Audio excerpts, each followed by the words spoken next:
All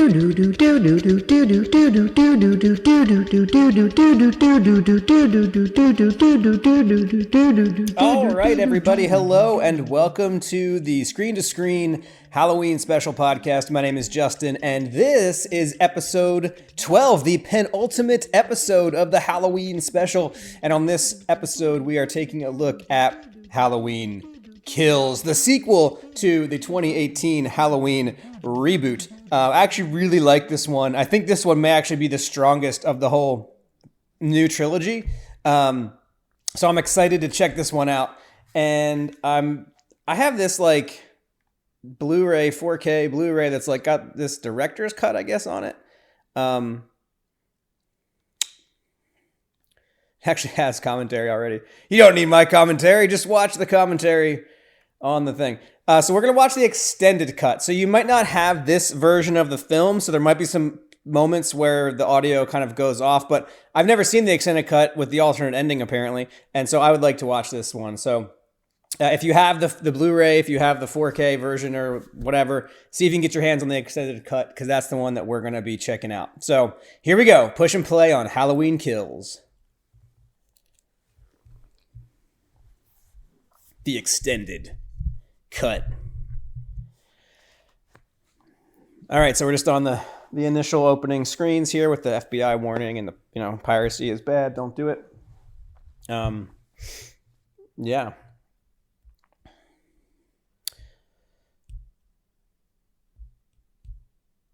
This film has been modified from its original version to include additional material not in the original release.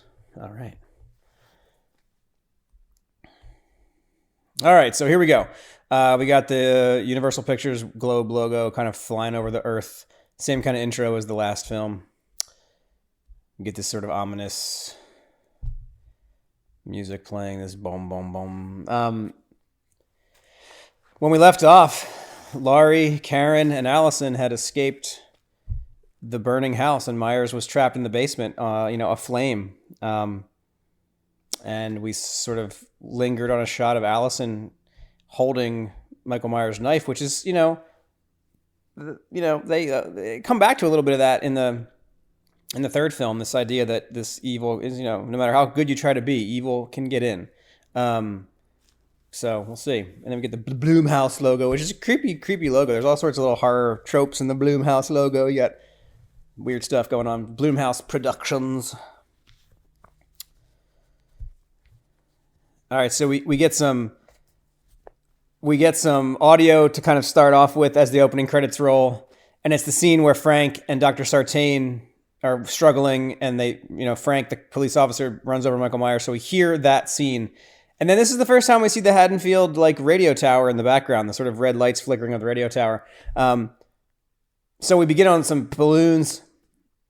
Someone's walking at night along a fence line, and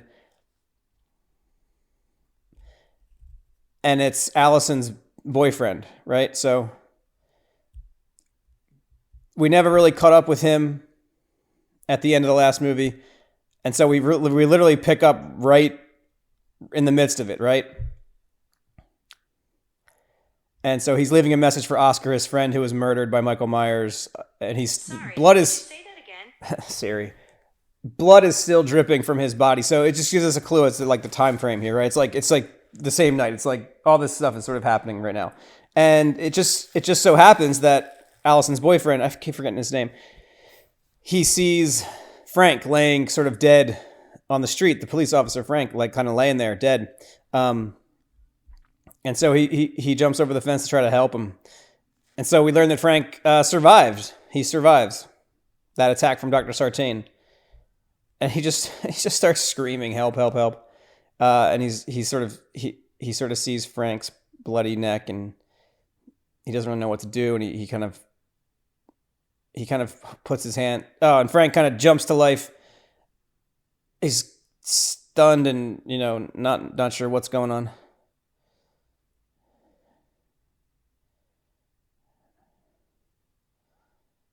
Oh, he needs to die, Frank says. He's just bleeding out of the neck, and Frank says he needs to die. and Frank's the one that's going to get him. This is a great scene. Haddonfield, Illinois, Halloween night, 1978. So we cut back 40 years earlier to that night from the first movie, and we see it. It looks great. Like, they really did an excellent job recreating the original film. And supposedly this is Frank, and he's chasing Michael Myers, who's just walking through the night. He shoots him a couple of times and misses. The music, is going, and it's just a great recreation of that sort of feel of the 78 film. I think they just nailed it in this. It's a really great way to open this movie. Sort of a missing piece of the 1978 narrative that we never really got to see. So we see Frank sort of on the trail of Michael Myers. There's blood on the ground. Oh, we get another little jump scare. They yell out, "Hawkins!" So we know this is Frank. The other cops show up. So they say Loomis said he shot him multiple times in the chest.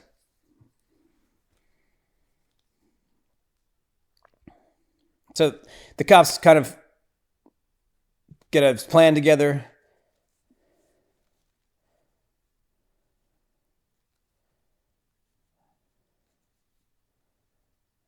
So this cop knew Michael Myers when he was a kid.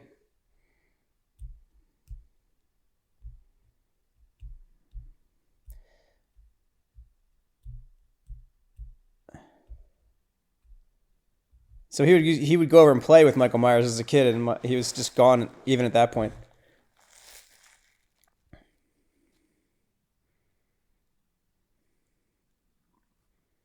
What was he looking out his window? He's looking at Haddonfield. One day he just snapped. It's a simple little town where nothing ever happens.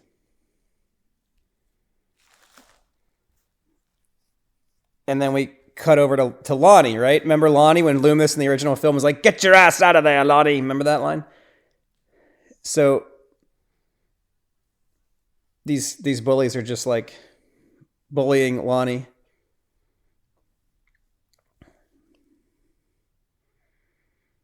Again, I'll comment on these sort of, I like the way these movies tap into the darkness of humanity, right? And these kids are really like mean. They're just mean and rough and violent and aggressive. I love whatever cinematic filter they use to shoot this. I really like. It looks great. I don't know. It has you can tell it's not the 70s, but I don't know. I like the way it's shot. He murdered 3 teenagers down the street. So I love this. He tells the kids to go home and lock your doors. And they're just being really mean to him. That shot of the street and the fog in the background there and the moonlight coming through the trees, it captures what I talked a lot about in the original first episode of this podcast, is the sort of lighting and the moonlight in the streets. They just get it here. So Lonnie makes his way home alone, and he's just walking down the street, and he observes Michael Myers just standing there behind a bush.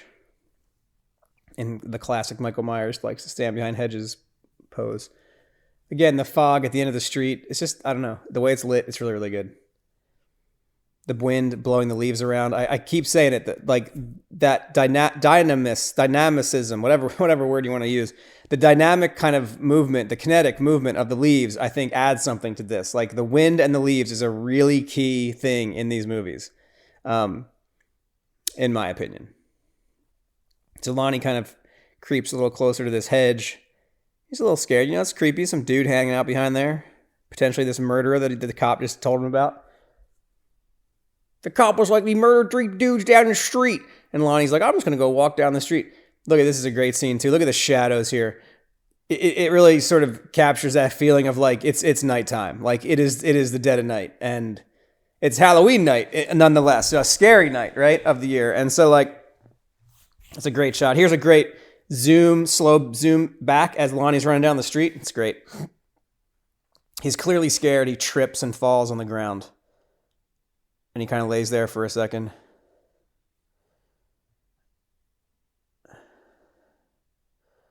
And then when he rises up, there's Michael Myers walking towards him, and he's just laying there looking at him.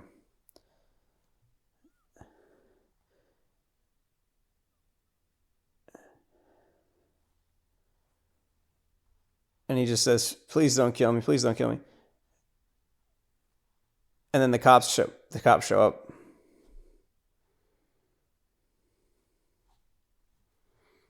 The boogeyman. The boogeyman's going to kill you, Lonnie says, and he runs away. And it just so happens they're now in front of the Myers house.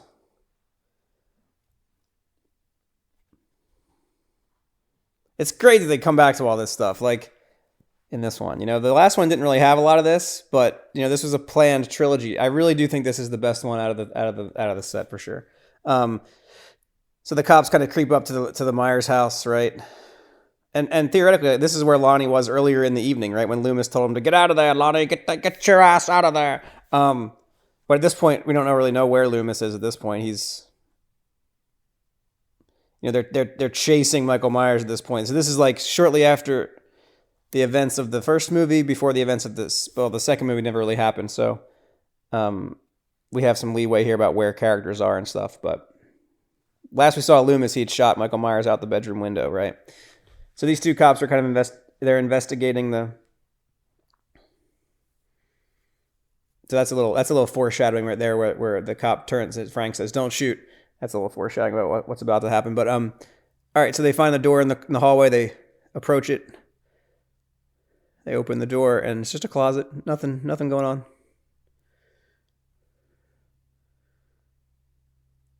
There's a lot of this movie has a lot of horror movie musical stuff. Like the music kind of swells at moments and kind of cuts down at moments and jumps at moments. There's a lot of jump scare moments and stuff. So it kind of has, I don't know, it's an interesting hybrid of the Halloween motif mixed with sort of a more contemporary horror film, genres. But it's it's good. So these cops kind of creep through the upstairs hallway.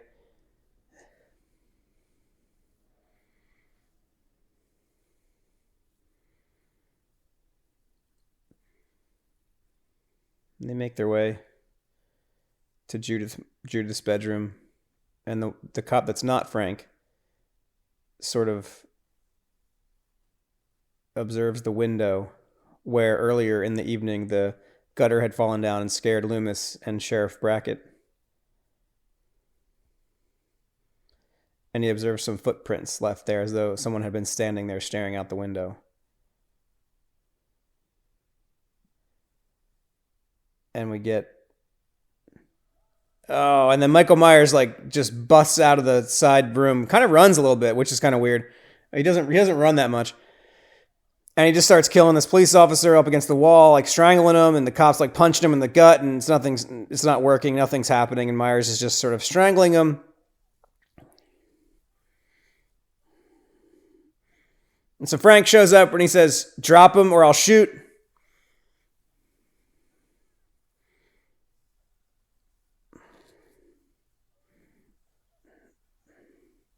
And Frank shoots, but he hits his partner right in the throat and kills him, basically. And Michael Myers just walks away. Frank tries to shoot him, but he's just walking very quick. I guess he's just walking fast. I don't know. Pete is shot in the throat by his partner. And he tells him to hang in there. He says, "Hang in there, Pete." We hear Loomis screaming from down below. We hear Loomis's voice "Michael, stay where you are."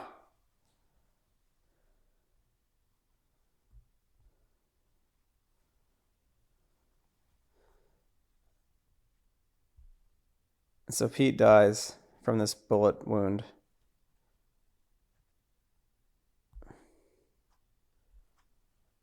That's brutal. See, I like that, right? That's like that's horrible. That's tragic, right?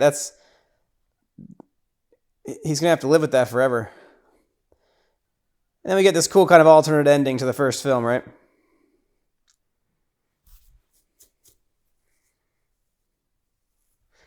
We see Loomis here. A Loomis lookalike. "Did Michael kill again? Please, Officer Hawkins, tell me. Did Michael kill again?" And there's Michael Myers just standing outside the house in front of all the police, and Loomis is kind of behind him. And I love it because this is like one of those. It's that weird like still shot again, and like almost it's like the stage play thing. Great opening, awesome. Halloween Kills title credits come up. We see the pumpkin. What's going to happen with the pumpkin this time? We get a zoom in. The pumpkin ignites. There's a flame inside of it. We hear this cool, creepy like choir music, and we're just kind of the camera's zooming past the pumpkin, and there's so many pumpkins now. There's just like all these pumpkins, and they're all on fire. Flaming pumpkins just flying at the camera, just hundreds of them. It's awesome. Awesome. Great. Such a good opening to the movie. I love it. Really, really well done. I love the freeze frame moment there. I love that in the original when the parents see Michael Myers come out as a kid of his house and they just stand there for a second. I love that moment. And it was so cool they recreated that with the adult Michael Myers in this one. And after we go past all these flying, flaming pumpkins, we land on this last one, and it's just igniting. Like, it has just got flames spouting out of its mouth and eyes. It looks awesome. And it's just kind of like in the darkness as the music kind of fades away. I really like this version of the Halloween theme. It's really good.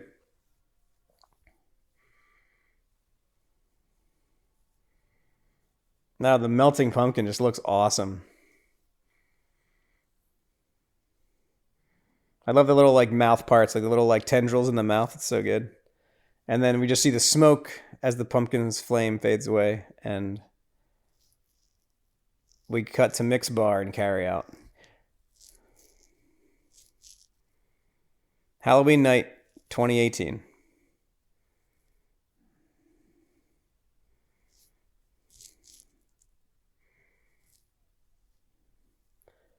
So I never put this together because I had not seen these movies back to back, but this couple that we see here, this couple dressed as the doctor and the nurse, we saw them in the other movie. They back out of a driveway in front of Michael Myers. So it's a really cool kind of connective tissue between these films. Tommy. So there's a little group sort of celebrating behind the doctor and the nurse, and they're kind of getting annoyed by their little party they're having. And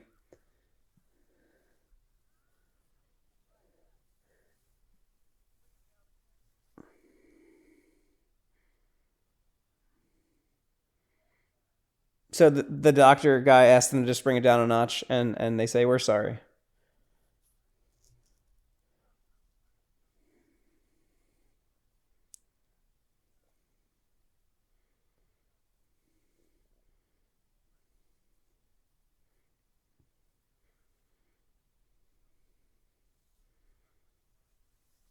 So the bartender tells him those people are Laurie Strode's friends.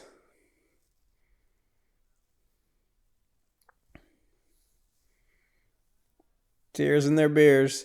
They come every Halloween.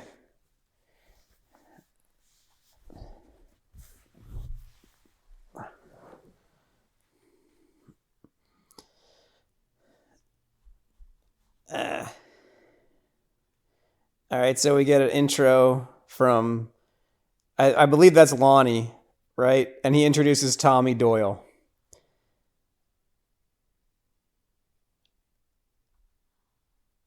So this is Tommy Doyle, the kid that Laurie Strode was babysitting that night.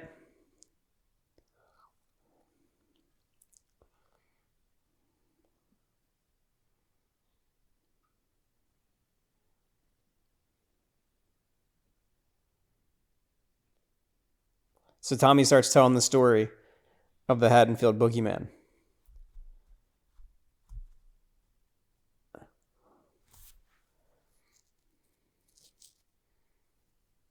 Ghost-like figure. Sightings of a ghost-like figure.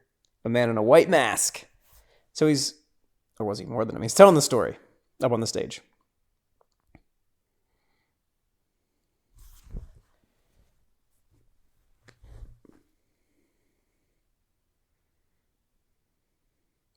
And so we see we see the two women in the back holding hands there, and he's sort of telling this compelling tale, and he says his name's Tommy Doyle. And I was that young boy.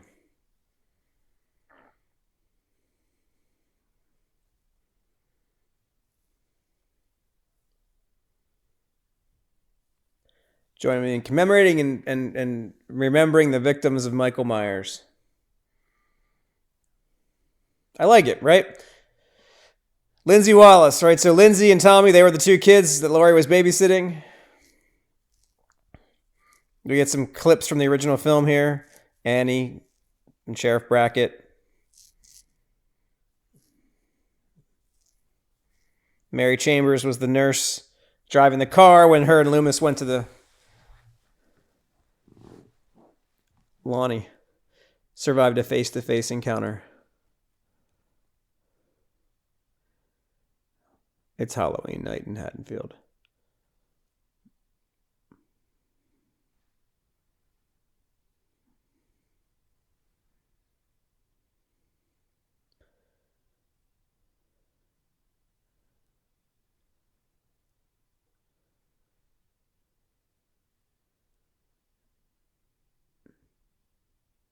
It's a weird speech. The boogeyman's not going to get us. So that speech is... So he cheers to Laurie wherever you are. And we see where Laurie is. She's in the back of a truck as we left her in the last of the first movie, at the end of the first movie. But that speech is really key, right? Like, we're not going to give in to fear. And that's the key theme from the original film. And the three women, as they drive away, they see the fire trucks going towards the house. And Laurie's just like, no, let it burn. Do not. Why? Why is the fire team going in there? But that theme of like fear, we won't give in to fear. That's what this movie is about. And that just ramps up as we go. But like, so the firefighters come into Laurie's house and the thing's just ablaze and they're trying to get the fire put out and they don't know what's waiting for him down there. This is a great scene too. Just like the fire and the heat and it's very claustrophobic. It's very dangerous. They sort of observe this like weird basement, and then one of them falls down through the floorboards into the basement, and that's not good because we all know who's down there.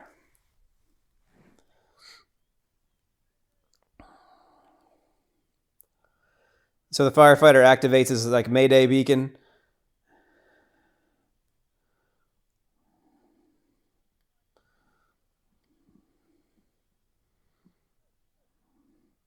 And Michael Myers is just like he's in the weapons locker hiding. And you know, he assaults the police officer, grabs his axe, just murders him. Just very violent, face just axing. Oh God. Yeah, that's gory.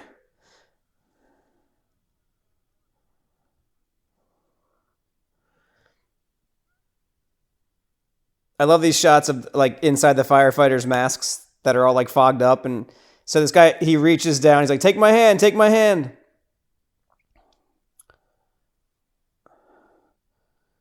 And it's Michael Myers' hand that comes up and grabs him. And we sort of, the other firefighters hear the screams and then they observe Michael Myers walking out of the house.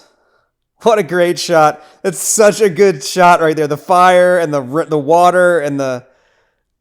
Oh, man. He's got the axe. It's just awesome. So good. And there he is just standing at the house. Flames around him like being birthed out of hell itself. And the firefighters, like, they realize this is like not going to be good. And they like turn on this like chainsaw and Myers just sort of comes at him. They spray him with the hose, for God's sakes. Doesn't stop him at all. Oh, and he just stabs the one guy right in his face mask. And he just starts swinging and dodging and stabbing and killing. He's just like, he just takes out this entire team like with a monstrous strength. The one firefighter has like a wood cutting device and Myers turns that back on him and just like buzzsaws his head off. It's violent. They really ramp it up in this one. It's pretty intense. That's a great scene, though. All right, so they end up at the hospital. They end up at Haddonfield Hospital. I'm not exactly sure how they got out of the truck and into an ambulance on the way to the hospital. I guess maybe the truck took them to the hospital. But the desk guard hears the name Laurie Strode in it, and we see that it's Sheriff Brackett. Elderly Sheriff Brackett now. Who's I think it's cool that we end up in the hospital again for part 2, right? In fact, Jamie Lee Curtis spends most of this movie in a hospital bed, just like she did in the second Halloween film, like the original second Halloween film. And so we see Karen washing the blood off of her ring finger, and she's kind of remembers that her husband has been murdered by Michael Myers, and she's lost, her whole family, and she closes the window and the blinds and kind of breaks down a little bit, It's good, the trauma, right? These people are super traumatized.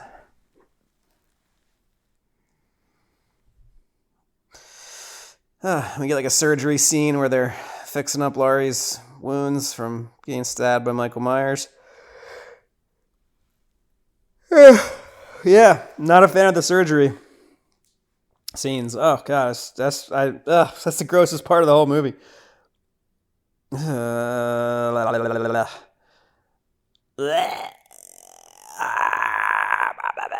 don't like it. That it grosses me out more than any of the other stuff.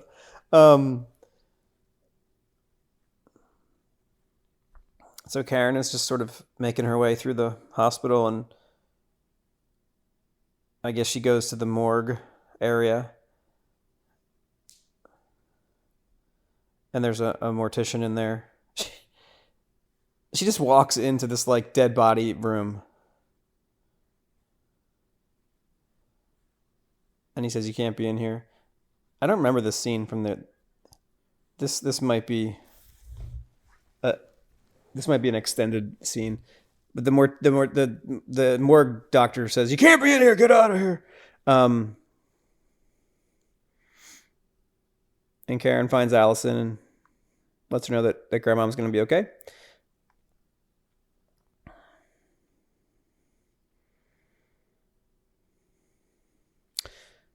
And they kind of mourn the loss of their husband on the steps. And Karen says, "He'll always be with us." Okay, even if we can't see him, he'll always be with us. All right, well, we're just going to move on from that. We don't need him anymore. And then we cut to this random house, and there's this woman playing with a drone. She's a great character. She's like practicing her drone skills.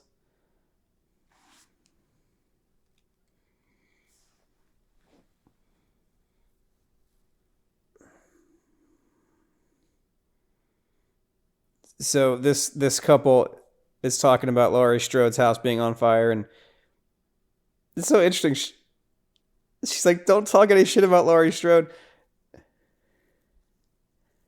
And they're drinking wine. They're just kind of flirting a little bit. Oh, and she crashed her drone.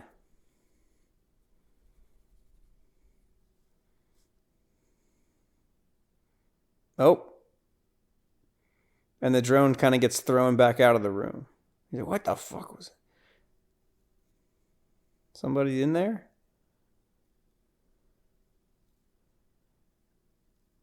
They're both a little bit freaked out by this drone that just got like thrown back out of this dark room.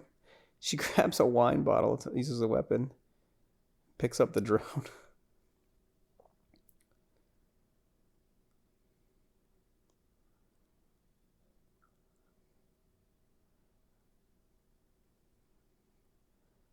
So the man kind of creeps slowly towards the doorway. Why would you like investigate that? I don't know. I probably would too, but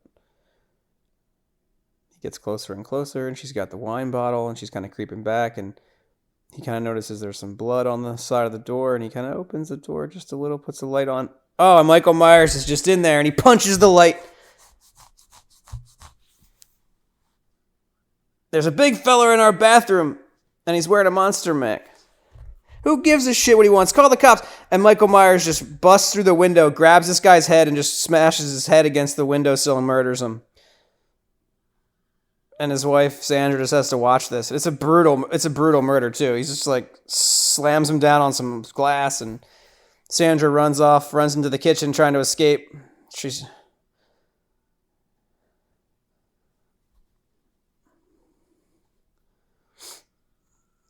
He's terrifying in this. The mask is like burned, and he's just like, he's big, and he's just stands there. It's really good. He looks awesome in this. Aside from like the original film, this is like the best look of Michael Myers. And he like grabs the fluorescent light from above the sink and cracks it. And he's gonna like go, and she's just got a little knife. And she does, oh god, that's brutal. He stabs her right in the neck with it, and it like fills with her blood. It's really brutal. Oh, and he like rips it out of her. Oh man, it's brutal.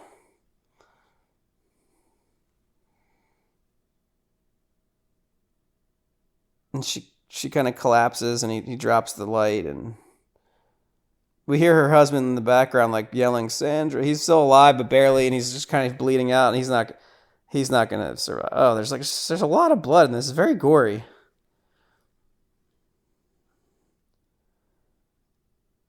And Sandra's just sort of laying there, kind of watching. She can't really do anything.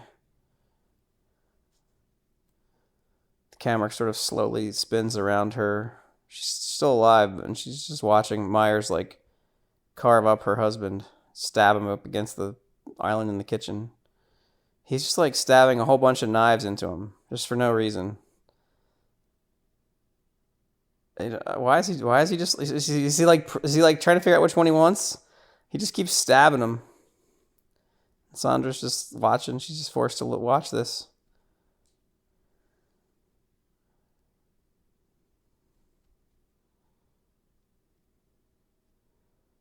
And then Michael Myers just leaves. It's brutal.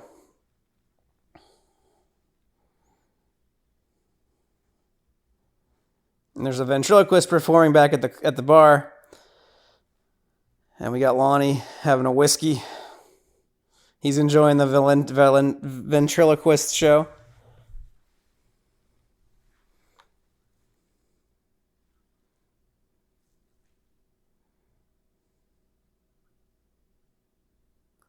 So the doctor makes friends with the people here and buys them around, and they're all kind of friends now.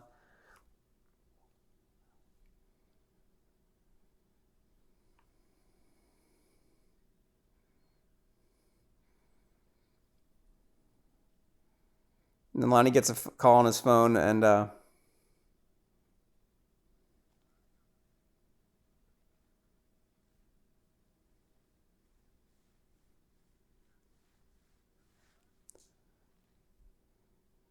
so his son calls him and tells him the police officer's been attacked, and Lonnie is very concerned.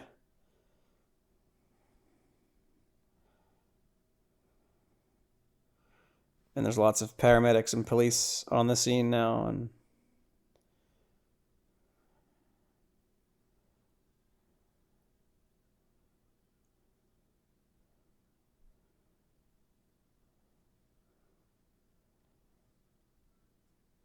so they're talking about the bar and the history of the bar, and it's interesting too because I saw an article just today that there's rumor has it that and here's the scene of the cops outside of Laurie's house murdered with the that we saw at the end of the first movie. I heard a rumor that they're going to do a Peacock TV series, Halloween TV series on Peacock apparently. So it'll be interesting to see like that moment with the bartender talking about his father and the history of Haddonfield. I wonder if they're going to like go into some of that stuff. Later on, and maybe in like as they expand the universe or something. But it's just a bloodbath at Laurie Strode's house. Everyone's dead, and they're just like, his name is Michael Myers. Go get him.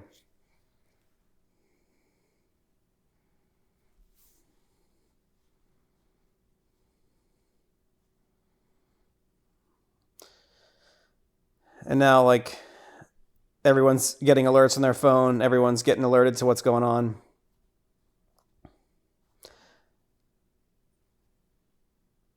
I think it's really key that this is a news report and a cell phone notification. Like, it's the fear, right? It's breaking news, multiple murders, everyone's dead, be scared, be afraid, you know. So right next door to their house, right? If you recall, in the last film, Michael Myers went into that house and murdered that woman. That's their next door neighbor, the nurse and the doctor. So like, it's all connected, but like, this is how the fear spreads, right? Like, the news reports on what's happening, the people start to freak out. Everyone's looking at their phones. You know, they got social media going. Like, fear, fear, fear, fear, fear, fear, fear. And I mean, to be fair, they should be They should be afraid, right? Like, and they show some pictures of some. Oh, and there's Julian.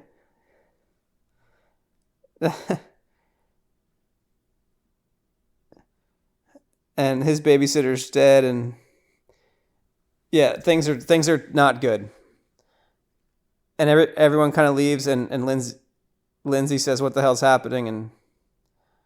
And Tommy's like, "This got to be Michael Myers." So the doctor and the nurse leave, and this is where shit starts to hit the fan.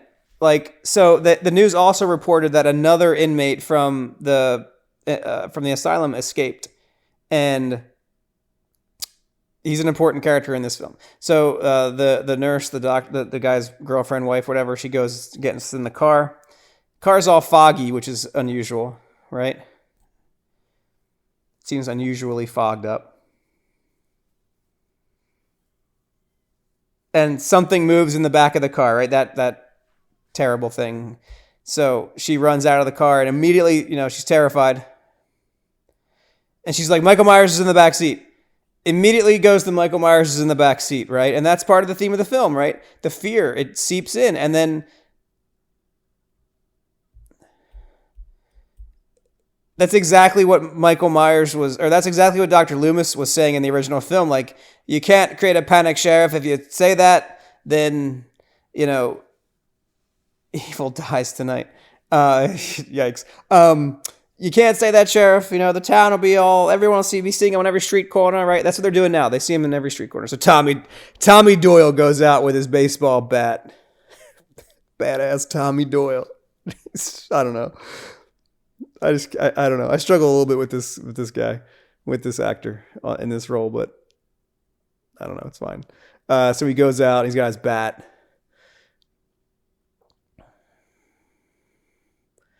And now whoever was in the car is now driving the car. And Tommy's like, I got this. Car lights turn on. And there's like music blaring from the car. Figaro. Tommy Doyle creeps closer and closer to the car.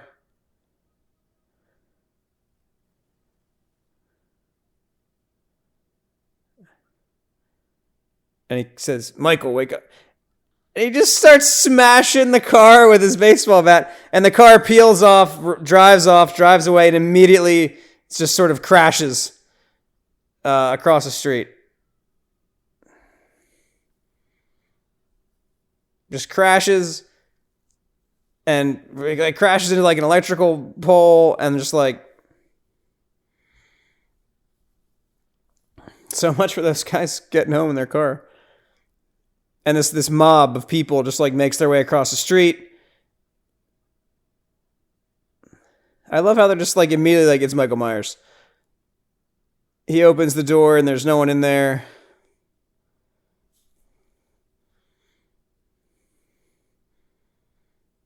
And then we sort of look down the street a little ways and it's not Michael Myers. It's this escaped mental patient. It's the guy we saw with the umbrella.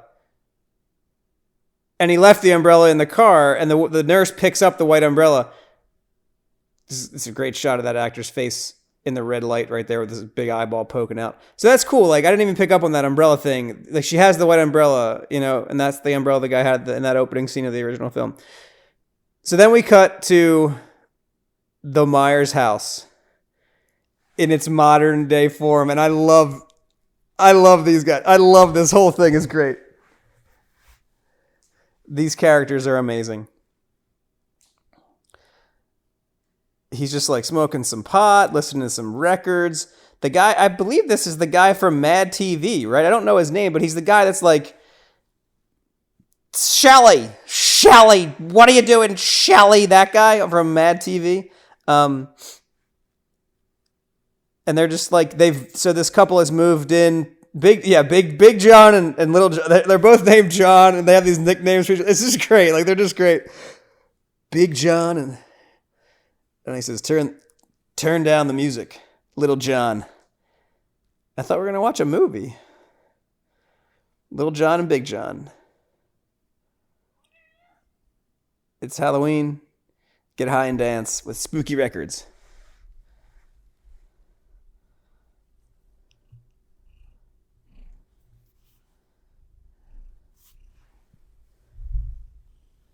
This is terrible. So this kid comes to the door and says like, oh God. And they're like, we got candy from your house and it was a razor blade in it. And now this kid's like dead on the sidewalk, and they run outside and they're like, call 911. Oh my God. Oh God, the blade in the barf. And then the door to their house sort of slams shut. Did someone just go in our house?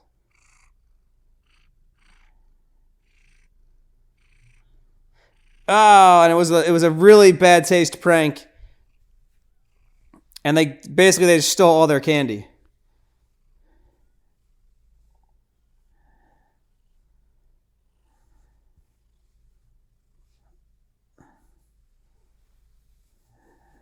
So they're too young to know.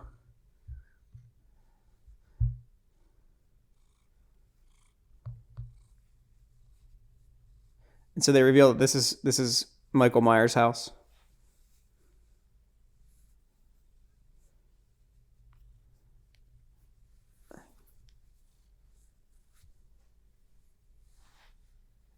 He stabbed his sister in the tits, he says, right upstairs. That's terrible. These kids are like awful, and they're like, we're not even scared.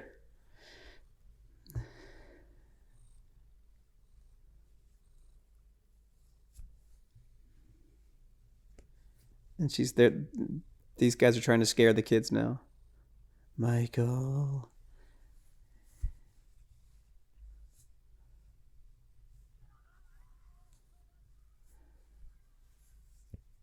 And he scares the kid. They scare the kids away, and they run off. And that's just a terrible prank. But those kids are wearing the 3 masks from. Only one of the masks is on currently, but they all 3 have masks from Halloween 3, the Season of the Witch, which is cool. So meanwhile, Laurie and family are in the hospital. Laurie's sort of unconscious in the hospital bed, and Karen is sitting with her, and Allison is just sort of like processing everything that's going on. A lot of this movie takes place in this sort of hospital area.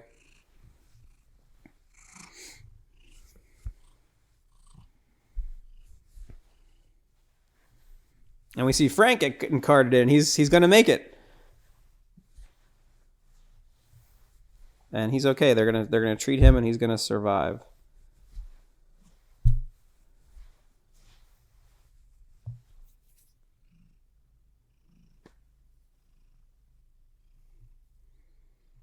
And there's Dr. Sartain's body.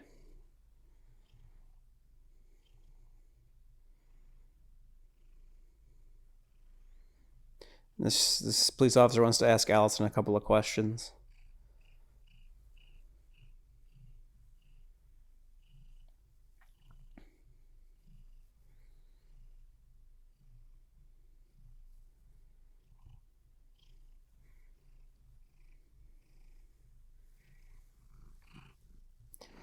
So she's sort of telling that, like, she what. And they're kind of telling the story, and Karen's kind of playing her.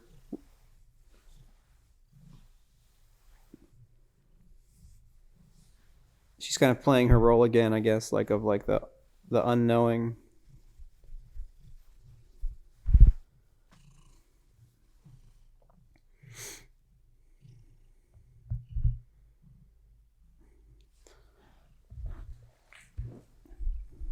So they're talking about Dr. Sartain and his role in all of this.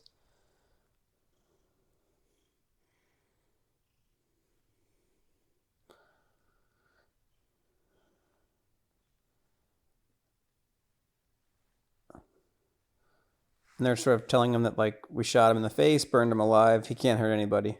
He's gone. And the chief says, "Sorry, Karen, nobody told you?"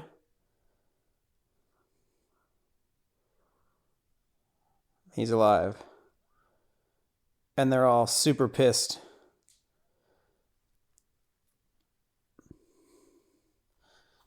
And she screams, and the boyfriend shows up. They're joining Tommy Doyle, Lonnie, and Tommy, and everybody's going after Michael Myers. They're going after him. Allison is screaming, or Karen is screaming, and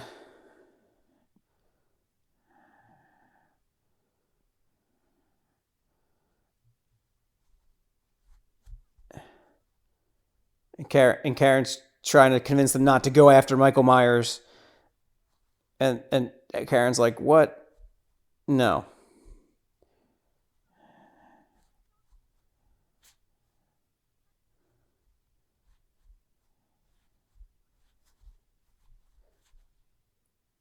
He dies tonight. That's I keep saying he dies tonight.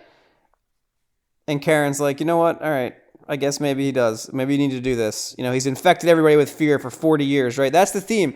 I think it's a really good theme too. Like, fear is an infection. It's a virus. It's contagious, and it can get in, and it's hard to get it out.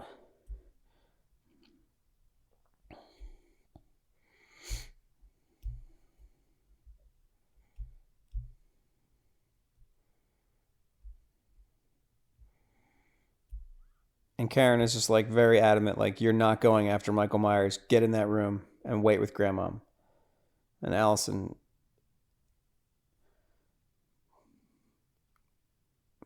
Karen is adamant, like, this place is not secure. He's coming here. No one's really listening to her, sadly, right?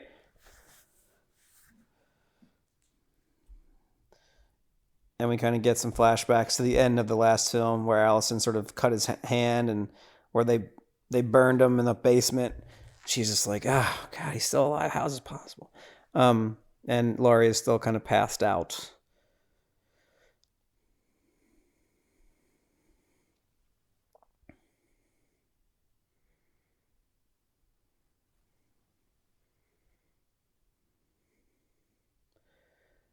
And she has the knife still that she took from the encounter. And she kind of wraps it up in a shirt and leaves it next to Laurie. "This is for you whenever you need it." She's a bloody ass knife next to you. "Here's a bloody knife, Grandmom." She kisses her forehead, and then she's off. She's off to end it. End this madness.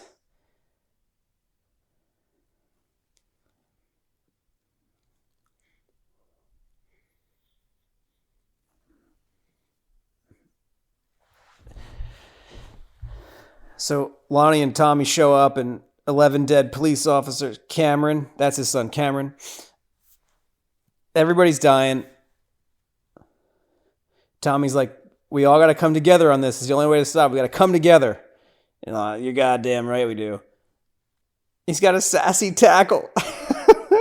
he's got a tackle box full of weapons, and he's like, "Do you have permits for all these?" He goes, "Some of them."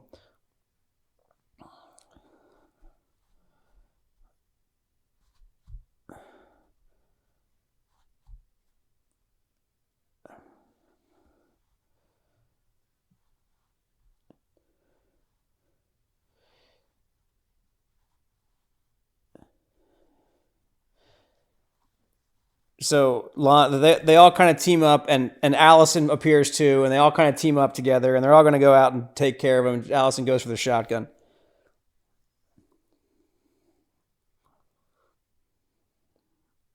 "Tonight we hunt him down. He's haunted this down for 40 years. Tonight we hunt him down."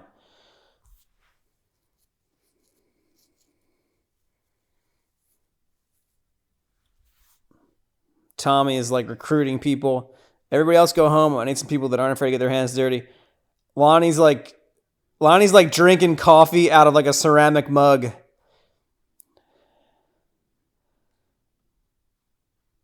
Strength in numbers. Tommy's just like, this man is a threat. We need to stop him tonight. He's getting the mob going, right?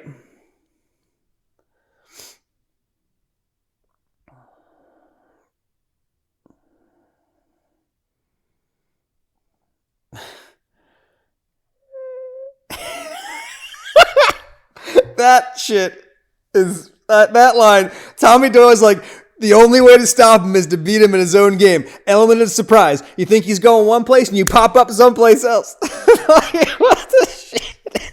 I don't know. He's kind of, I don't know. It's hard to take him super seriously in this movie, but like, I don't know.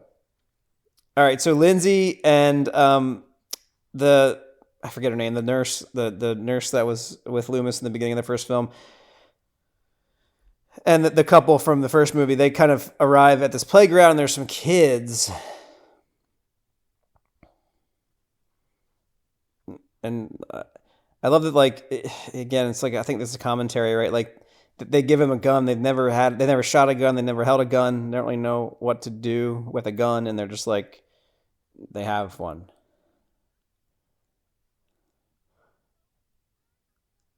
And Lindsay is trying to warn these kids that it's dangerous out here.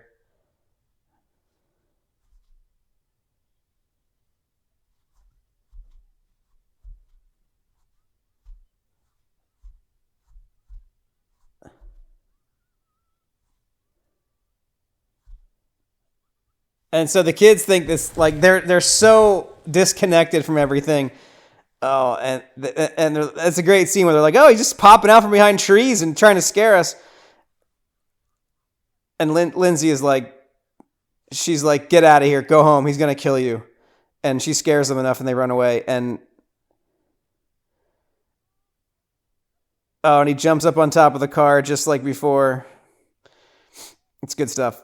He's also, and he puts the bloody skull mask on the windshield, and you know it is cool that it's the silver shamrock masks from before. And Lindsay is like, what's Lindsay doing? He smashes the window just like in the first movie. It's like a cool throwback. Mary is the name of the nurse. She's putting like bricks, I guess, in this bag. She's trying to like make a weapon.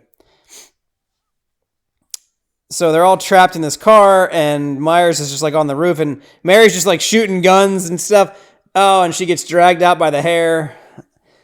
And she tries to shoot. Oh, and the guy's wife gets dragged out of the car, and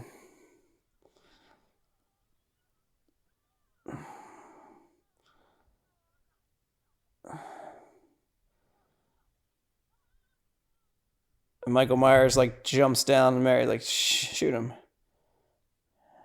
This is for Dr. Loomis. Oh, and she's out of bullets. And Michael Myers is just like,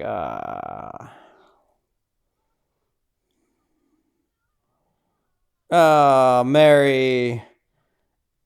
Mary doesn't make it. And the nurse guy starts strangling Michael Myers with his stethoscope. And that doesn't really work on him. Like, no one doesn't. Oh, brutal. He gets stabbed upwards through the eye into his brain. That is so gross. Oh my God, that's so brutally gross.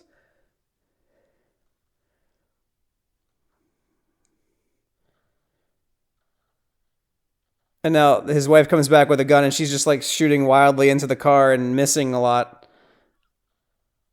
Oh my God. And Michael just kicks the door into her gun, and the gun she just sort of loses control of it, and it turns around and shoots herself in the face with it. That's just ridiculous and horrible. Oh, and here's Lindsay with the bag of bricks, and she's just smashing him in the face with these bricks, and it doesn't even faze him. Barely does anything. And he just starts smashing Lindsay up against the car. And she's kind of like struggling with his mask, and she like pulls the mask off a little bit, and he doesn't like that. He throws her down. And he fixes his mask before continuing the pursuit. And Lindsay runs off into the woods, hides behind a tree. And the Shape just walks towards her like he always does, right? He just walks casually towards his next victim. And Lindsay runs as fast as she can, and she's going to go hide. It's a good scene. I mean, that's wild murders and deaths and stuff in that scene. A lot of interesting.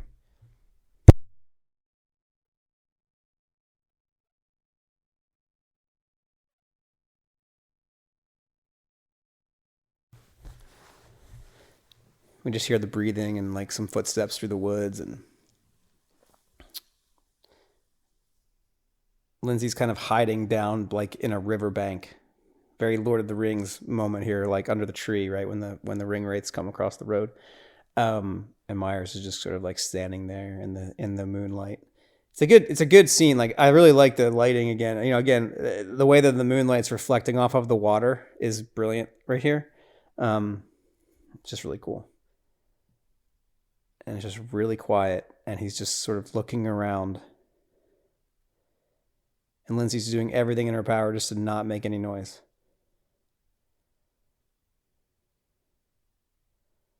We just hear the breathing.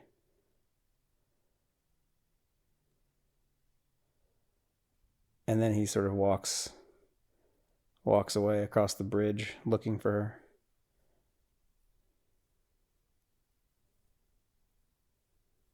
And she can kind of see his reflection in the water as he walks away. It's a tense scene. It's good. And then we cut back to the hospital. And Laurie's awake now.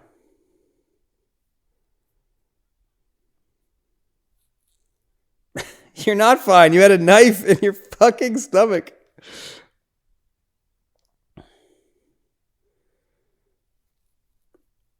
And they're like, where's Allison? Laurie didn't see her.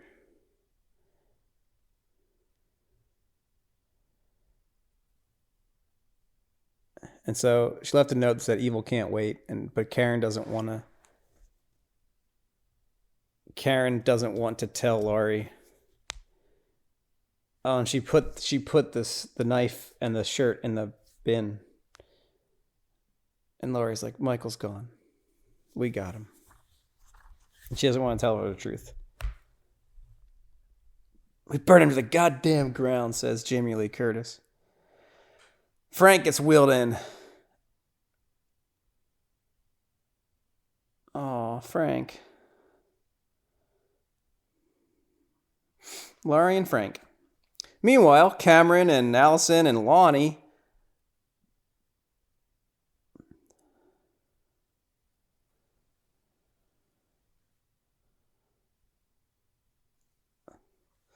and Lonnie's telling a story about Ray, Allison's dad, and how they got high on peyote one time.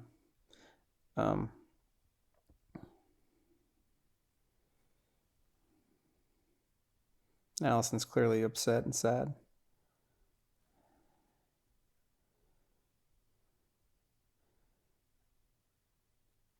All right, so they come across Tommy and they find Lindsay's car, and it's murders everywhere.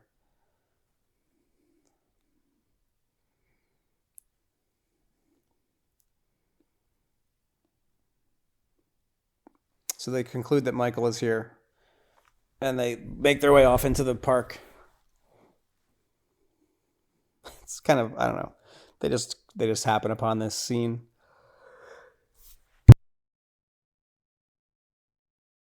Lindsay! They're calling people's names and stuff, making their way through this park.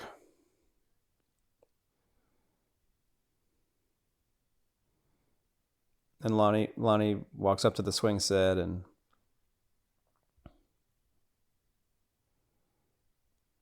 it's all of them dead on the little like carousel thing on the playground, and they're wearing the masks.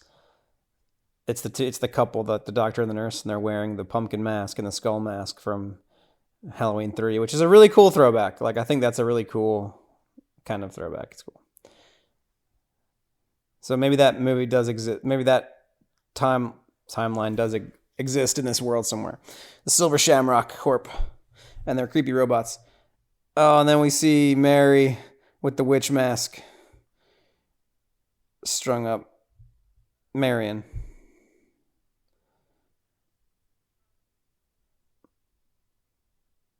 And Tommy says, I'm going to get you. I'm going to get you. And Allison comes across Lindsay, sort of like hiding, very scared.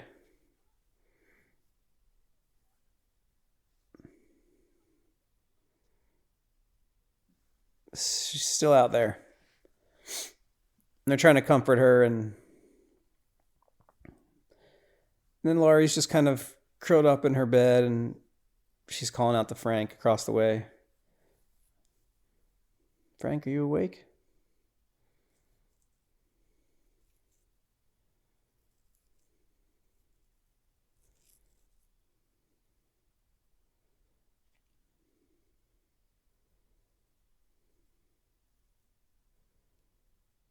So she's talking about that night at the bar.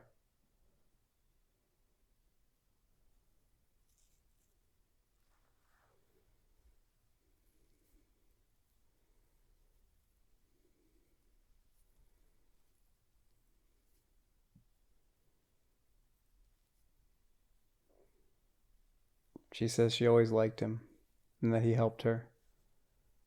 And he says, you're so crazy.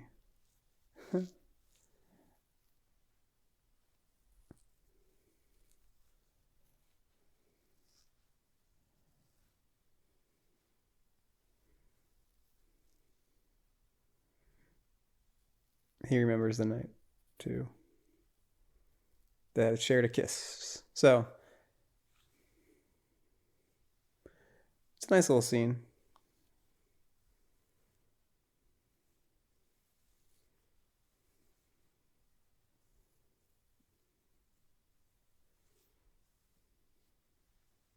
Ben Tramer gets mentioned here.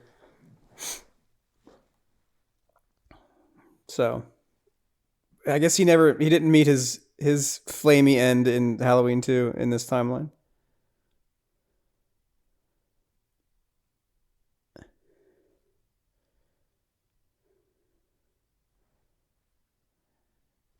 So she says, we got him, we killed Michael. And he says, it's about time.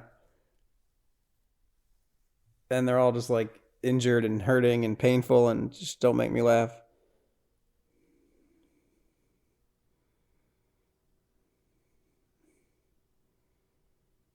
This will make the pain go away.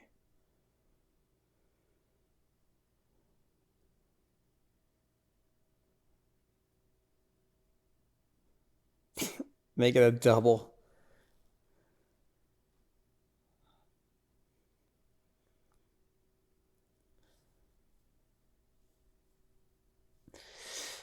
So okay. I think the movie's starting to drag here a little bit. It's starting to drag, in my opinion. Like, I like this movie. I don't know. Maybe some of these scenes are from the extended edition, but so Sheriff Brackett is talking to the new sheriff, and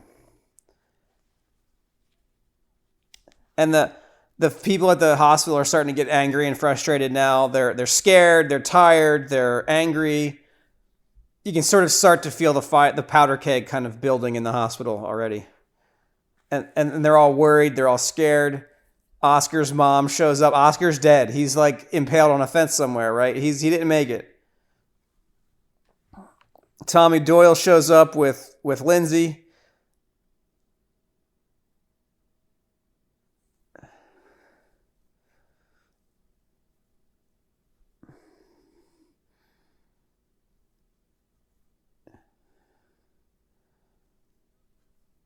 So they keep he's trying to like take over. Tom, like, it's interesting here because Tommy starts out as almost like a heroic character, but right here he starts to change into like a bad guy in a way, right? He's like inciting this mob. Evil dies tonight, right? He's like inciting the people, like taking the law into his own hands. He's angry at the authorities. He's angry at the law. He's like taking matters into his own hands.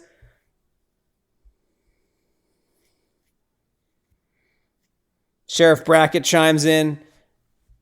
I am the law.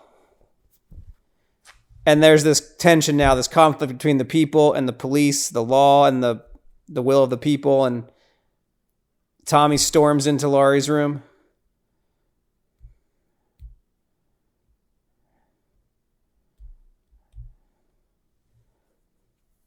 So Tommy tells Laurie that Myers is alive, and there's a lot of tension being built up here, and it's pretty good. And Karen's still wearing her Christmas sweater, and Tommy's like, all those years ago, Laurie, you protected me, and tonight I'm going to protect you. She yells at the nurse to get out.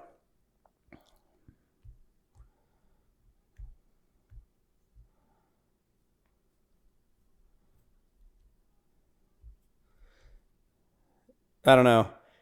That dialogue is a little cringe right there, if you ask me. We fight. We always fight. Go get him, Tommy. Like, I don't know. It's like, it's a little weird.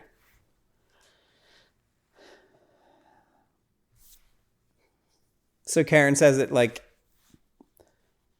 people are losing their minds. Allison's run off with crazy Lonnie.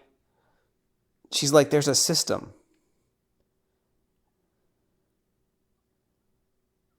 That's a great line, though. Well, the system failed. Now get the fuck out of my way. Like, I love Laurie Strode. She takes the painkillers. It makes the pain go away. And she stabs it right in her side.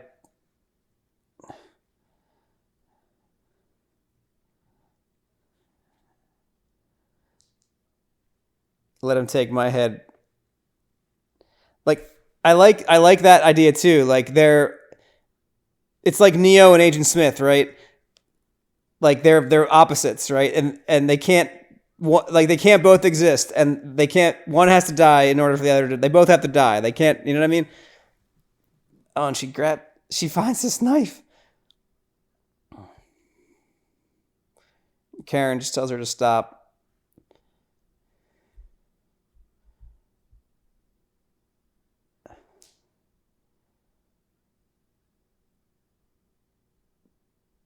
And then we cut back to that couple from earlier, Big John and Little John. And they're like, I don't know, they're very like foodies, and like, they have like the coolest like furniture, and like their house is perfectly decorated. Like, it's really, and they're talking about bees, and they're eating honey, and they're smoking pot, and I just love these two. They're just great. It's just a great addition. And the Myers house has like been totally remodeled and revamped.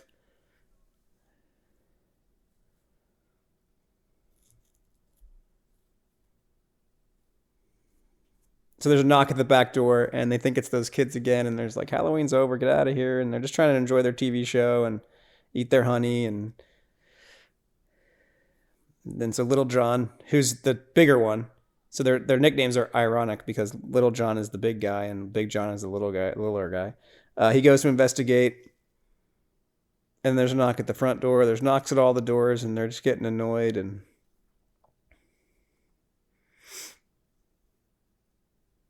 so Big John's like, I'm going to scare the shit out of these kids. Is that enough?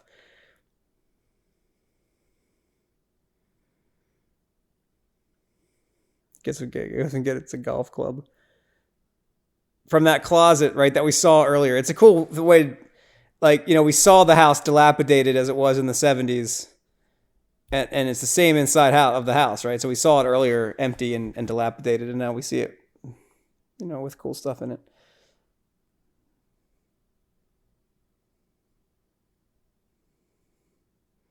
He asked him if he locked the back door.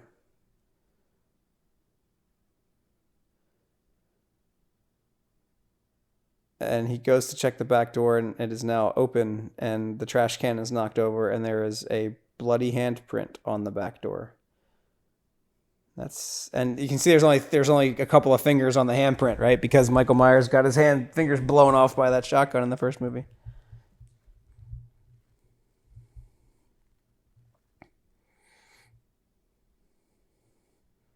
Someone's in our house. It's not a child.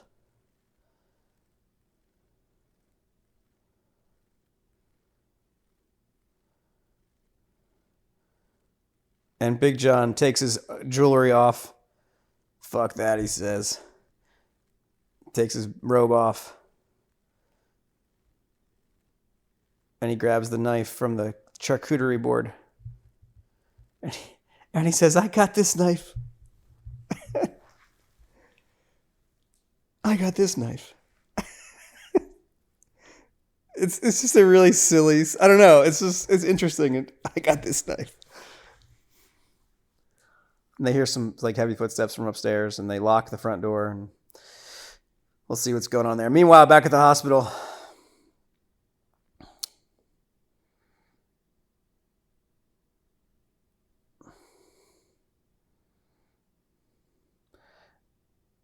so we get a first-person view here, and people are kind of getting out of the way of someone making their way into the hospital, and they're sort of scared, or they're pointing at them, and they're like, I don't know, whatever. And the door is open, and this person that we're seeing through the eyes of walks in, and we'll see who it is in a second. But in the hospital, everyone's freaked out. You know, the tension is building, the fear is building, the mob mentality is building, and you can already see the people whispering, "Is that him? Is that the guy from TV? Is that Michael Myers? Is this the guy that we're all so afraid of?"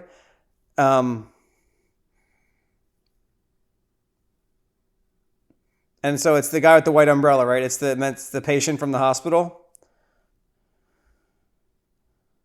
And he's just asking for help. He's just saying, help me. Help me. He's just screaming for help. Help me. Help me.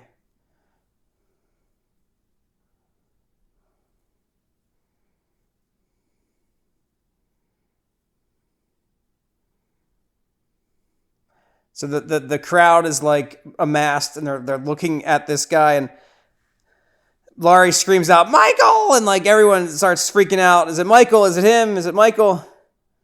And Laurie is like contributing to this paranoia and fear, right? And so this mental patient, this runs off, and Laurie screams, Tommy, get him! Evil dies tonight! Like,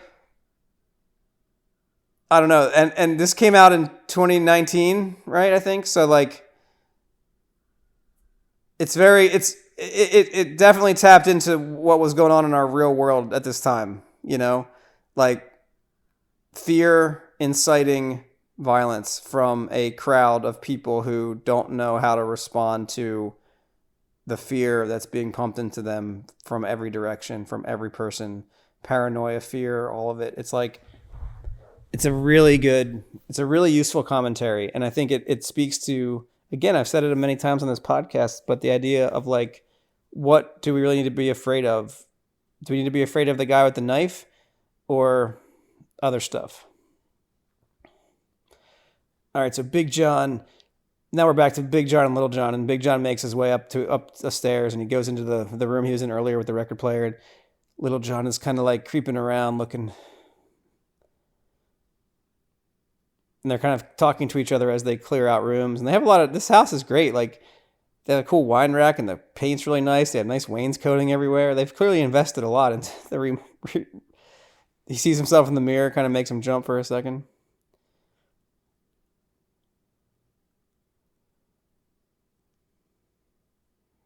He pokes the curtains, see if there's anyone back there. And meanwhile, Big John goes into the bedroom, and there's a light. All the lights are on for some reason. I guess they just leave all their lights on just all the time. Every light in the house is on. And so, you know, he's kind of just checking things out. And Michael Myers comes out from behind him, stabs him in the armpit. He stabs him in the armpit. Oh my God. And then he smashes his eyes. We've seen Michael Myers do this before. He crushes the guy's face and like pokes his eyeballs out of his skull. Oh, and they really show it. This must be extended This must be extended footage because that is absolutely just brutal. Like the eyeballs popping out and just the goo coming out of the guy's skull. So little John runs up and discovers the body of Big John. Just absolutely brutalized and murdered, dead. His husband, his partner, his lover, whatever. And then he sort of sees Michael Myers. Then he says, "Michael, you've come home," he says. As if like expecting it or something. I don't know, it's weird. So there he is standing in the bedroom again, staring out the window, and then he proceeds to we hear little John scream. And then the hospital has just descended into pure madness as this, this patient seeking help is being chased by an angry mob now,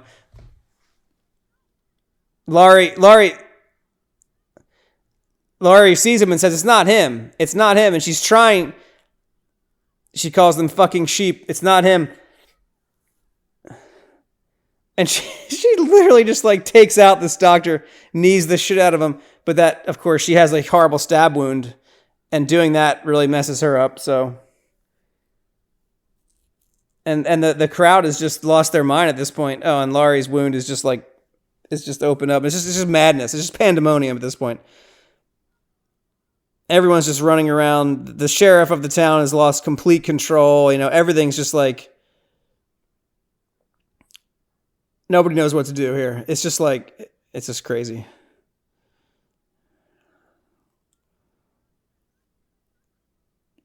So they keep trying to tell the police it's not him, it's not Michael. And then we see Oscar's mother pass by like the morgue. And she glances in and just like sees her dead son's body on this morgue table. And she loses her mind. So everyone's just like losing it. Like the whole town at this point is just losing it. And they manage to get Laurie back into her hospital bed. And her wound is just like opened up at this point because you can't knee people. Why is that guy so familiar? All right, so they make their way to the second floor now, and Karen. Oh God, and people are just tripping and falling and pushing and shoving, and it's just madness. It's just utter madness, And I think that's a cool part of the movie, There's Tommy Doyle starts punching cops, and he's like, "Get out of my way!" And there's a big brawl in the stairwell now. It's a sea of people, and the sheriff can't do anything, and the mob is just.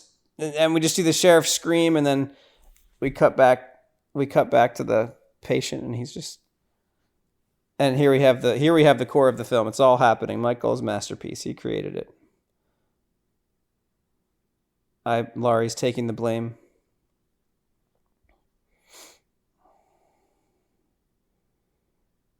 And Frank tells her about what happened that night. She tries to tell her it's not Laurie's fault, that it's Frank's fault. And we cut back to that scene where Frank's partner gets murdered and Frank murders his partner by accident.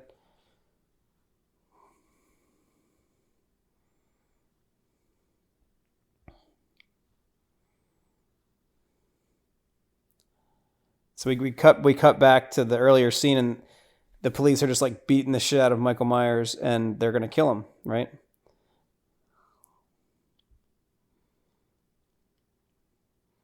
And Loomis is about to pull the trigger and end the whole thing. And Frank stops him. And Frank stops him. Frank says it's my fault,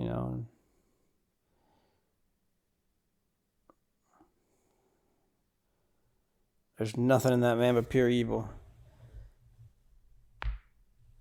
And Laurie gets to it here, right? It's not just him. It's what he's done to the town. Turn decent people into monsters. Every time somebody's afraid, the boogeyman wins. It needs to die.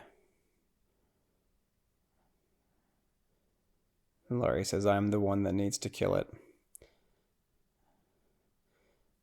But this guy isn't the boogeyman that they're chasing. So somehow Karen gets up there before everyone else and kind of makes her way to some sort of emergency door. And she kind of sees the guy's foot sticking out. And so she knows that he's hiding in there. And so she sort of goes in to try to help him, still wearing her Christmas sweater.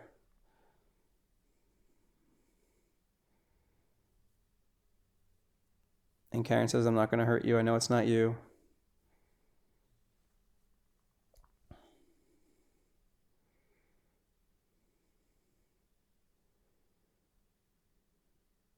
She's just trying to help the guy. Everyone's scared, right? Everyone's scared. It's the fear, right? It's what Michael's done to this town. It's what fear does to a culture and a society. It's what it turns people into. It turns them against each other. It turns them against their own better judgment. And we see this man's hand kind of creep around the wall a little bit, and he's just sort of like scared and confused and sweating, and Karen reaches out to help him.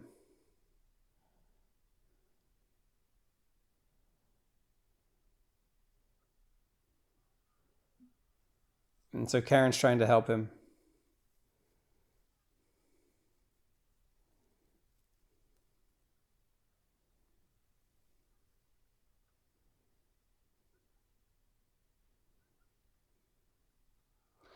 So Karen locks him in, tries to save him, tries to get him secured in this hallway.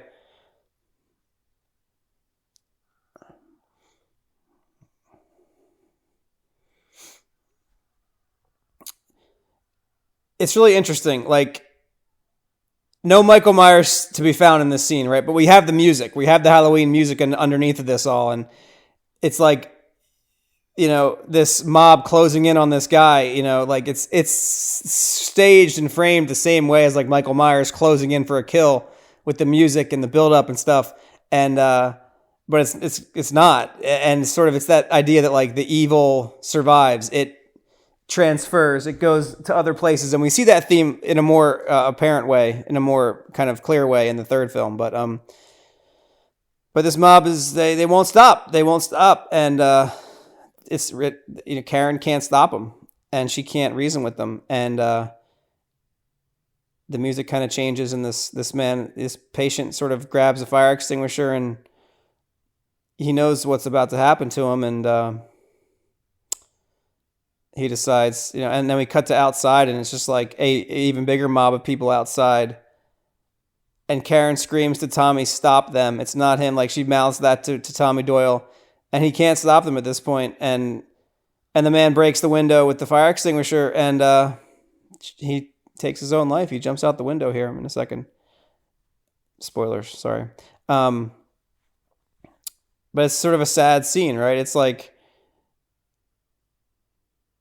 the real horror, right? The horror of just people. And he just falls.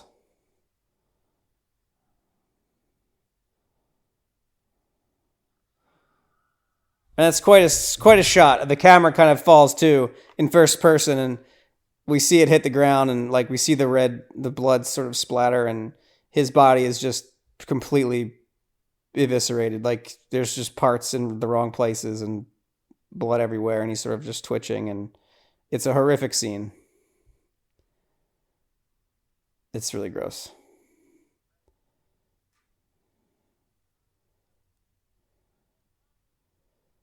It's not him.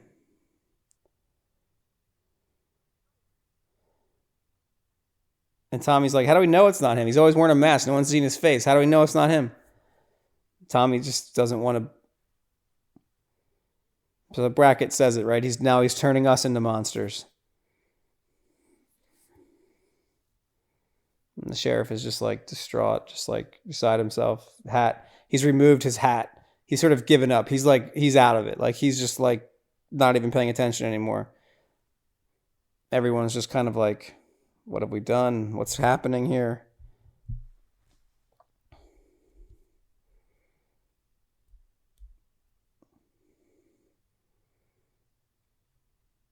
And then we get a little epilogue to the tale of Frank from 1978, and this is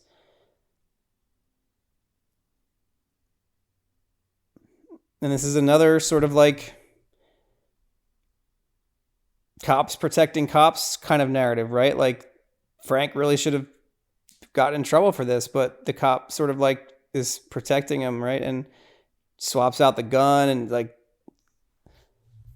it's another interesting sort of commentary, right, about what's going on in the world.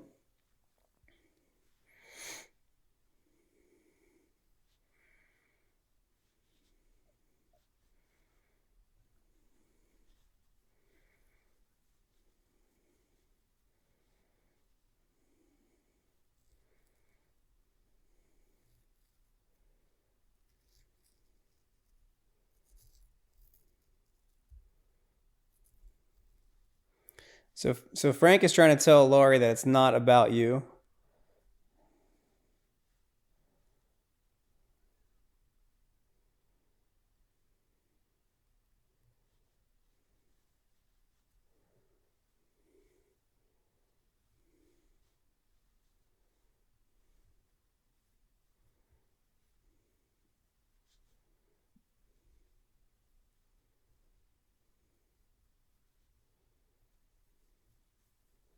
They're talking about why Michael used to stare out the window, and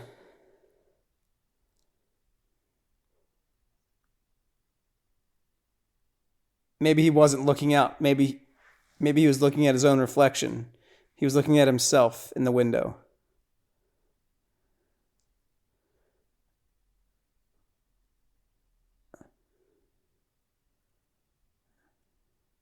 So Frank says he wants one thing.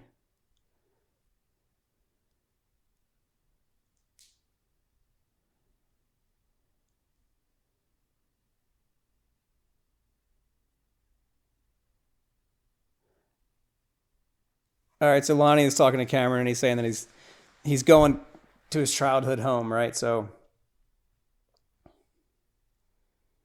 he creeps and he kills and he goes home.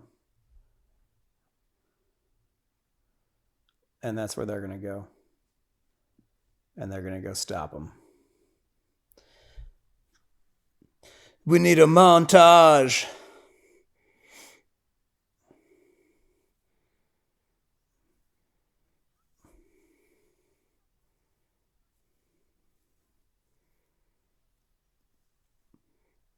Karen's just like, none of us are innocent.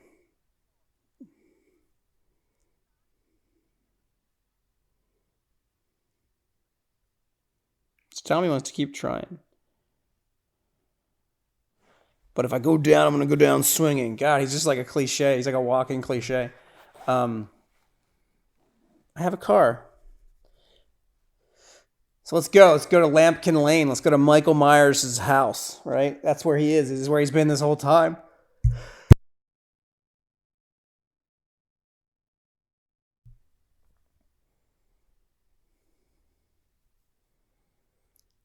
And so they show up at the Myers house. Lonnie's like, I'm going in alone.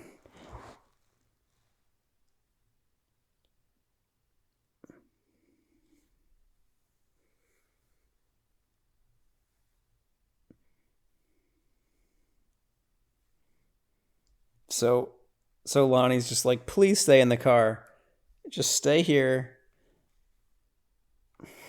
Honk the horn if you see anything. Stay safe.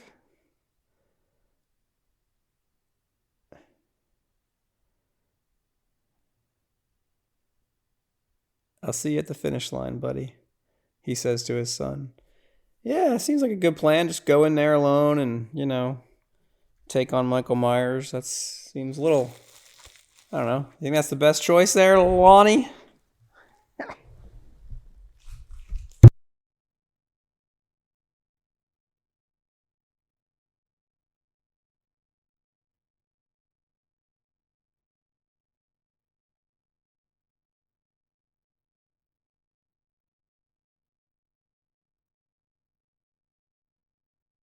So Lonnie kind of creeps around.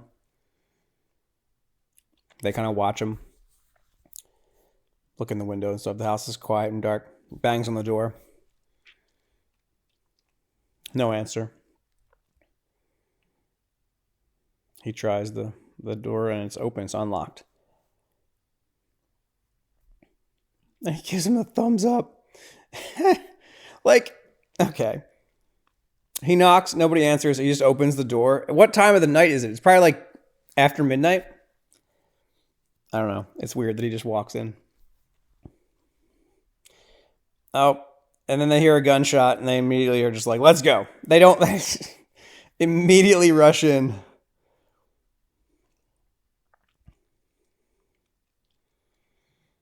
It is cool though. I mentioned this in the earlier films. They kind of bring back the multi-generational thing. You know how the teens respond to this terror, how the adults respond to the terror. There isn't anything. There aren't any children in this. They kind of did away with the young kids.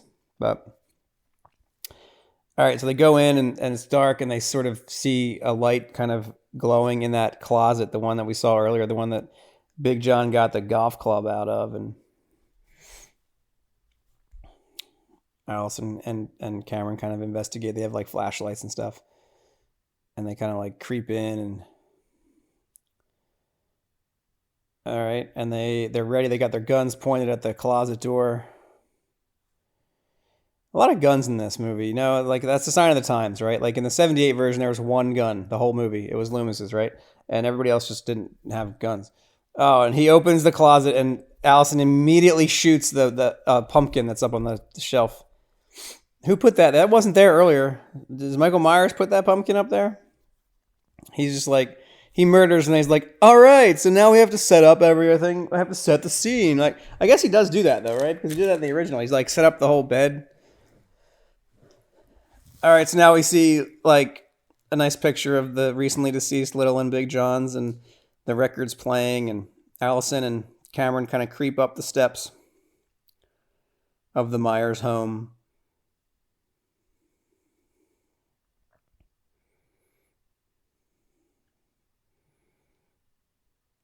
And they're just looking around and investigating. And they go in that green room again with the record player, and they see, ironically, their sort of death pose is the sort of it's the same as the picture that they were just shown in, but reversed. Their positions are reversed. But yeah, there they are, dead. Myers kind of set them up. And put a record on, apparently. And where's Lonnie? We still don't see Lonnie. And Allison like takes the knife out of Little John's abdomen, and it's bloody, and there's a lot of like kind of breathing like that, you know, like that kind of scared breathing sounds as Cameron creeps his way through the hallway. He's clearly just terrified. And here we have another one of these sort of closets in the style of the closet, you know, from the one that Laurie hid in the original. And as Cameron's walking down the hallway, he feels blood dripping down on him from above, and he looks up.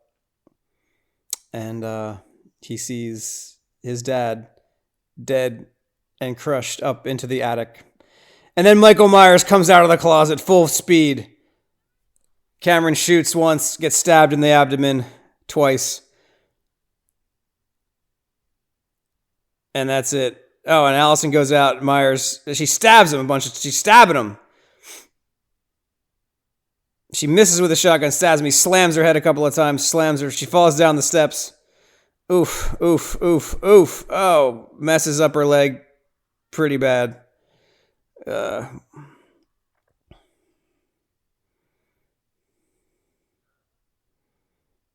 And Cameron's not doing good. He's pretty dead. Myers just smashes his hand. He tries to grab the gun, and she's like, "No, don't kill Cameron." And yeah, he's gonna kill Cameron. So Michael Myers smashes Cameron's head through the and just kind of impales his neck on the wooden post. That's a great line. Come and get me, motherfucker.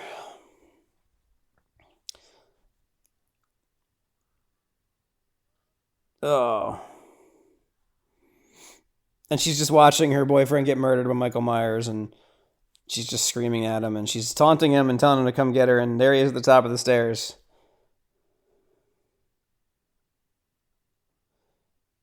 Cameron's still sort of alive, and we can kind of hear him like whimpering a little bit.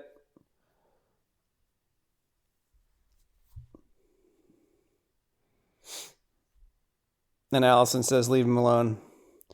And Michael just grabs his head and just turns it completely upside down, and he's done. He's dead.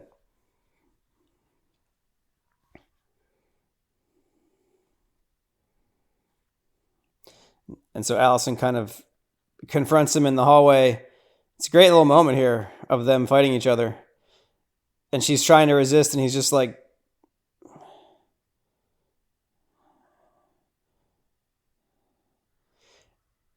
that's a cool moment. Like, he's about to stab her, and she's like, do it, do it, do it. And she's actually talking to her mom, who's behind Michael Myers now, and she stabs him in the back with a pitchfork. Yeah, good. Face smash him. Kick him. Don't just leave him there. They always just leave him there. All right, so they barely survive. And Karen rips the mask off. And Myers immediately responds to that. He hates it. He's like totally freaked out by the mask being off.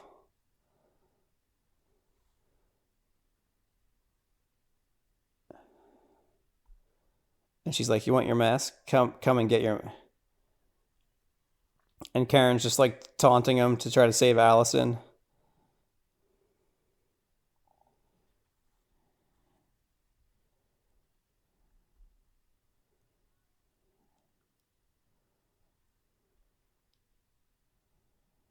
It's a cool scene, him without the mask at last, and we get the music. The music kicks up, and Karen kind of like stumbles back into the street, and Michael Myers like walks right towards her, and she kind of steps back, and he's just kind of walking towards. She runs away, and Michael Myers just walks after her. This is a good scene. I love this shot right here is great. The light right there on that shot as he's walking through this backyard is amazing. All the light in this little moment actually is incredible. Very reminiscent of the original film here. Extremely, it's great. Like the way this is framed and shot and the lighting in the set, incredible.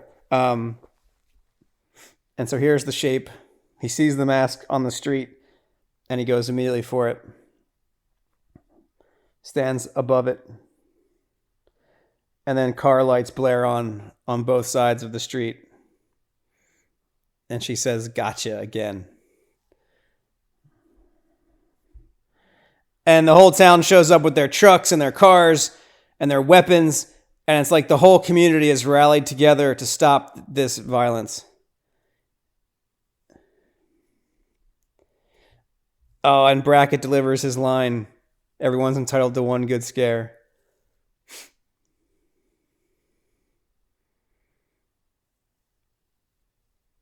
And Michael just reaches down and picks up the mask. His face is just like fried and burnt and bloodied and, and he puts the mask on. Kind of looks around.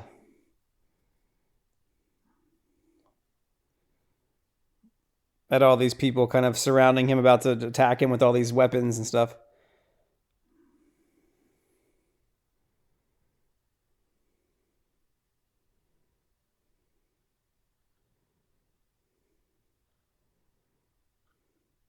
And they're just starting to he's swinging with his knife, and one guy tries to shoot him and he slashes his hand before he can, and then he gets a couple shots off. And now he's on the ground and they just start to just go at him. They just start to just kill him.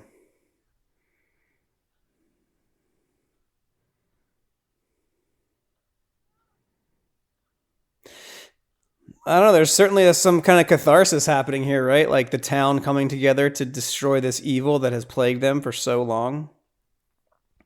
And they finally stop once Myers kind of stops and Karen comes over. And Tommy says, we got this. Go be with your daughter. And we see Myers just reaching for the knife with his 2 fingers that he's got left. Karen takes it before he can grab it. It's a good shot there. And now she's standing over him. And she stabs him right in the spine.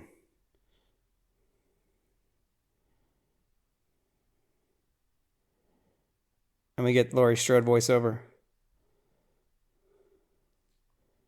A mortal man could not have survived what he's lived through. So yeah, this line. The more he kills, the more he transcends into something else. I don't know about that. The people are afraid, and that is the true curse of Michael.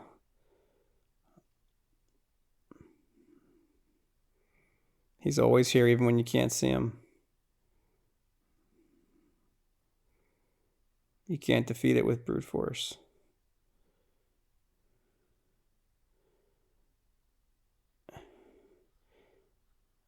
Oh, and Michael pops up right at the last second and starts to kill this mob. He slashes Achilles tendons and kills Sheriff Brackett and stabs people in the head. He's going nuts on all these people. Like, he's not dead at all. He's just murdering the whole mob. And meanwhile, Karen and Allison are back on the stairs, and Michael is just alive, and Tommy's witnessing all this, and he doesn't know what to do. Michael's just, it's brutal.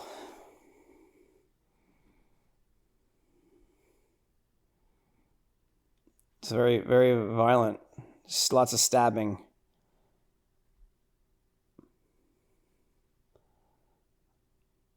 The essence of evil. You can't kill it with brute force. The anger that divides us. Yeah. And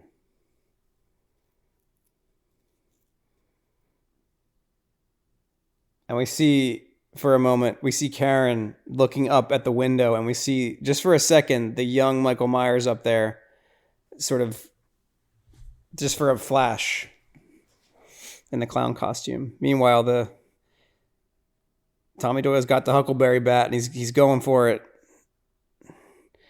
Oh, he's not fast enough, and Michael Myers finally gets Tommy. The boogeyman finally got him. And it's just, this is a cool, face-to-face, moment there, and Tommy dies.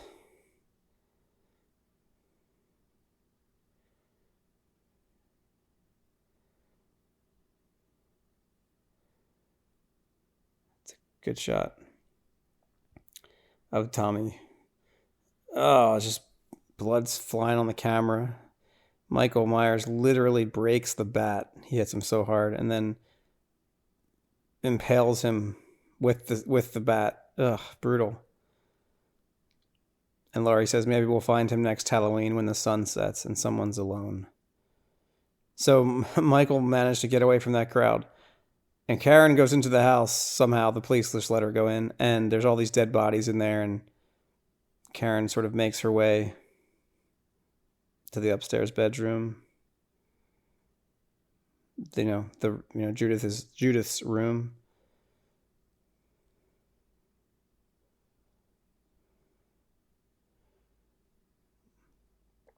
And Laurie says, you can't close your eyes and pretend he isn't there. Because he is.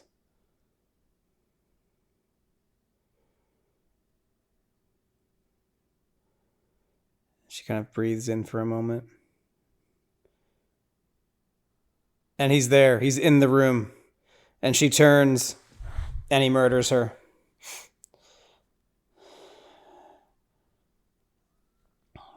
Just violently murders her. And we sort of see Laurie in the hospital just sort of standing there. It's a very similar scene to the way Judith is murdered in the original film, like when she puts her hands up and Michael just slashes her and she falls down and Karen gets killed. And then he just stands there staring at his reflection in the window.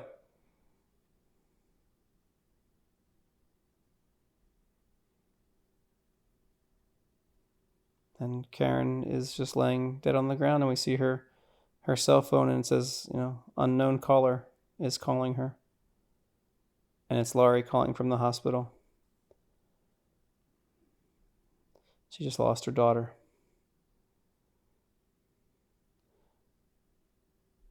And she hears Michael Myers breathing on the other end.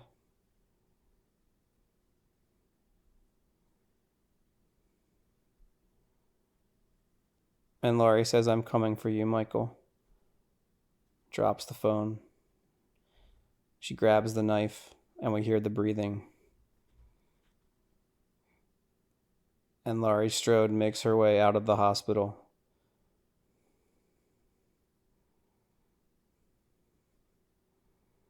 Really cool slow-mo shot of her walking with the knife in her hand. Freeze frame. Halloween Kills. It's good. It's a good ending. It's kind of a surprise ending, right? When Karen gets killed and you don't really see that one coming, and somehow Michael Myers survives the whole town, trying to kill him, and that's where it ends. Here's and what I found. No, Siri, no. And we don't know where it's going to go from here. We don't know what to expect, but the final film came out 2 weeks ago on October 16th, 14th, 2022.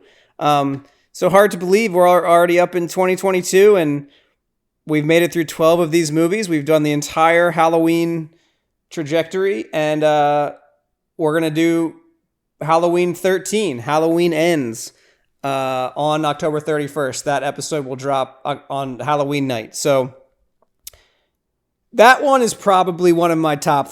I like that one a lot. There's a lot of really cool stuff in that movie. Obviously, the original is probably my favorite, but that one's really up there. So I hope you enjoyed that one too. There's a lot of cool themes. There's a lot of cool images. A lot of neat things happen. To take a franchise like this, to take a movie that's as beloved as Halloween and then not destroy it or mess it up or make it weird or make it something different, but still to kind of keep the same ideas but kind of evolve them for a more contemporary time. I think it's really well done in that way. So I hope you enjoyed that. I like that one. Thank you so much for hanging out with me on Screen to Screen Halloween Special.